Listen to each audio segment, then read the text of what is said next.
Happy New Year! Happy New Year, everyone! Yay! Naku, itong ating mga kasama dito. Isang environmental watchdog at child advocate group nagbabala laban sa mga laruang maaaring maging banta sa kalusugan ng mga bata. Samantala, Department of Agriculture at mga producer ng manok at baboy. Samantala, kinumpirma mismo ni PNP Chief Director General Ronald Bato de la Rosa. Samantala, naglaan na ang DSWD na a former Napoles bookkeeper took the witness. Samantala, suportado naman ng Commission on Population of HOPCOM ang plano. Samantala, tiniyak ni Labor Secretary Silvestre Pelio III ang agad na pagtugon. And there is a proposal to actively involve the National Food Authority. Stories of experiences of Yolanda survivors are contained in a book.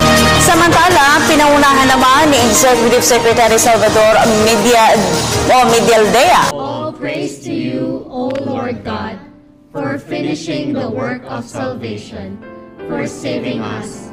Amen. And those are the stories for the day, February 15, 2008. I'm Rhea Santos. and I'm Ivan Meri. News that matters. Got it covered. Only here on News on Cue.